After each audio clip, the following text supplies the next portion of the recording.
Hello అండి. అందరికీ నమస్కారం. ఈరోజు మనం ఈ వీడియోలో అవార్డులు, రివార్డులకు సంబంధించిన కరెంట్ అఫైర్స్‌ని అయితే చూద్దాము. సో, ఎవరైనా ఫస్ట్ టైమ్ గనక ఛానెల్‌ని చూస్తున్నట్లయితే ప్లీజ్ సబ్స్క్రైబ్ చేసుకోండి, లైక్ చేయండి, షేర్ చేయండి. అండ్ ఇప్పుడు మనం కరెంట్ అఫైర్స్‌ని చూద్దాం.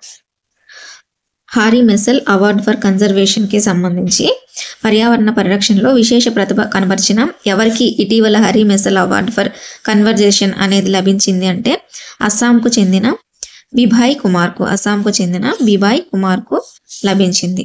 నెక్స్ట్, హారీ మెసల్ అవార్డ్ ఫర్ కన్జర్వేషన్ను ఏ సంస్థ ప్రదానం చేస్తుంది అంటే IUCN అనే సంస్థ ప్రదానం చేస్తుంది. ఈ IUCN రెడ్ డేటా బుక్లోని 9 విభాగాలు అయితే ఉన్నాయి. అవేంటో చూద్దాం. ఫస్ట్ వన్ వచ్చేసి ఎక్స్టింక్ట్ అంటే ఆ విభాగంలో చేర్చబడే జీవరాశులు ఉన్న స్థితి ఎలా ఉందో చూద్దాం. ఎక్స్టింక్ట్ అనే విభాగంలో భూమిపై పూర్తిగా అంతరించిపోయాయని చెబుతున్న కారణ సహిత సందేశం చూపించబడే జీవులు. Next, extinct in the wild అంటే కేవలం నిర్బంధ స్థలాలలో మాత్రమే ఉండి బయట ప్రపంచంలో విలుప్తం అయిపోయాయని భావిస్తున్న జీవులు.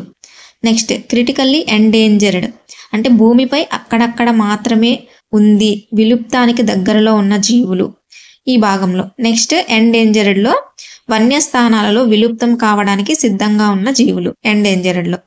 తర్వాత వల్నరబుల్లో వచ్చేసి అత్యంత తక్కువ సంఖ్యలో ఉండి ఆ జాతికి ప్రమాదం ఎక్కువగా కలిగి ఉన్న జీవులు. నెక్స్ట్, నియర్ థ్రెటెన్డ్ అంటే అందులో వచ్చేసి దగ్గరలోని భవిష్యత్తులో విలుప్తం కావడానికి అవకాశం ఉన్న జీవులు. నెక్స్ట్, లీస్ట్ కన్సర్న్డ్ ఇందులో సమీప భవిష్యత్తులో ప్రమాదం ఎదుర్కోబోతున్న జీవులు. నెక్స్ట్, డేటా డెఫిషియెంట్ ఇందులో జీవుల యొక్క సంఖ్య, అవి ఎదుర్కొంటున్న ప్రమాదం గురించి సరైన సమాచారం లేని జీవులు. నెక్స్ట్, నాట్ ఎవాల్యూటెడ్ ఇందులో ఇంతవరకు పరిగణలోనికి తీసుకురాకుండా ఉన్న జీవులు. మొత్తం 9 భాగాలైతే IUCNలో ఉన్నాయి. నెక్స్ట్, ప్రపంచవ్యాప్తంగా ఉన్న వివిధ జీవరాశులు వాటి పరిస్థితులను అంచనా వేస్తూ విలుప్తమవుతున్న జీవరాశుల సమర్థవంత సంరక్షణ కోసం కృషి చేసే సంస్థ ఏది అంటే IUCN అంటే international union for conservation of nature అని. నెక్స్ట్, ప్రపంచవ్యాప్తంగా విపత్తును ఎదుర్కొనే జీవరాశులను పేర్కొనే IUCN జాబితాను ఏమని పేర్కొంటారు అంటే IUCN రెడ్ లిస్ట్ లేదా రెడ్ డేటా బుక్ అంటారు. IUCN అనేది ఎప్పుడు ఏర్పాటు చేయబడింది అంటే 1964లో. IUCN ప్రధాన కార్యాలయం ఎక్కడ ఉంది అంటే స్విట్జర్లాండ్లోని గ్లాండ్లో ఉంది. నెక్స్ట్, ఏనుగులు IUCN యొక్క ఏ జాబితాలో ఉన్నాయి అంటే ఆఫ్రికన్ ఏనుగులు విపత్తును ఎదుర్కొన్న జాతులుగాను, ఆసియా ఏనుగులు విలుప్తను ఎదుర్కొంటున్న జాతులుగాను గుర్తించబడ్డాయి. IUCN అనగా international union for conservation of nature. IUCN ప్రధాన కార్యాలయం స్విట్జర్లాండ్లోని గ్లాండ్లో ఉంది. IUCN ఎప్పుడు ఏర్పాటు చేయబడిందంటే 1948 అక్టోబర్ 5న ఏర్పాటు చేయబడింది. అయితే ఇప్పుడు దాదాసాహెబ్ ఫాల్కే అవార్డు గురించి చూద్దాం. దాదాసాహెబ్ ఫాల్కే అవార్డుకు ఎవరు ఇటీవల ఎంపికయ్యారు అంటే బాలీవుడ్ నటుడు మిథున్ చక్రవర్తి. ఏ సంవత్సరానికి గాను దాదాసాహెబ్ ఫాల్కే అవార్డుకు ప్రముఖ బాలీవుడ్ నటుడు మిథున్ చక్రవర్తి ఎంపిక అయినట్లుగా ఇటీవల కేంద్ర ప్రభుత్వం 2024 సెప్టెంబర్ 30 తేదీన ప్రకటించింది అంటే 2022.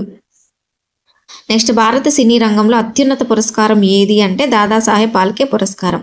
భారతదేశంలో నిర్మించబడిన మొట్టమొదటి సినిమా ఏది అంటే రాజా హరిశ్చంద్ర 1913లో భారతదేశంలో నిర్మించబడిన మొదటి సినిమా రాజా హరిశ్చంద్రను నిర్మించిన వారు ఎవరు అంటే దాదాసాహెబ్ ఫాల్కే.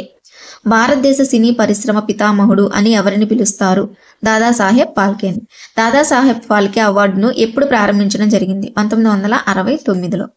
మొట్టమొదటి దాదాసాహెబ్ ఫాల్కే అవార్డు 1969 ఎవరికి ప్రదానం చేయడం జరిగింది అంటే ఫస్ట్ దేవికా రాణికి ప్రదానం చేయడం జరిగింది. నెక్స్ట్, దాదాసాహెబ్ ఫాల్కే అవార్డును పొందిన తెలుగు సినీ ప్రముఖులు ఎవరెవరు అంటే బొమ్మిరెడ్డి నరసింహారెడ్డి 1974లో, పైడి జయరాజ్ 1980లో, LV ప్రసాద్ 1982లో, బి నాగిరెడ్డి 1986లో, అక్కినేని నాగేశ్వరరావు 1990లో, డి రామానాయుడు 2009లో, కె బాలచందర్ 2010లో, కె విశ్వనాథ్ 2016లో.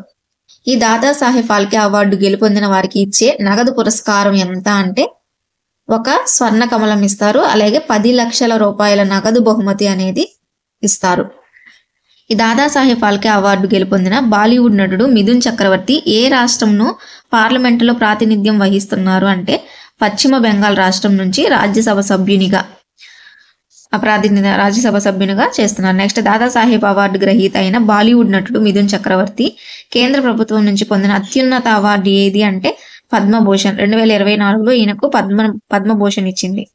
నెక్స్ట్ 1 బిలియన్ రూపాయలు ఆర్జించిన మొట్టమొదటి భారతీయ సినిమాగా ఏ సినిమా నిలిచింది? 1 బిలియన్ రూపాయలు అంటే బాలీవుడ్ సినిమా డిస్కో డాన్సర్ అంట. డిస్కో డాన్సర్ అనే మూవీ.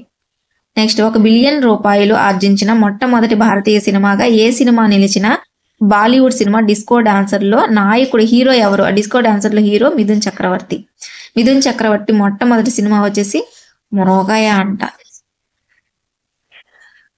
సో ఇదనమాట. సో ఇవండి ఈరోజు current affairs video. So next వీడియోలో మనం 70వ Dadasaheb Phalke international film festival అవార్డులు ఎవరెవరికి ఇచ్చారు అనే సంగతి నెక్స్ట్ వీడియోలో అయితే చూద్దాము.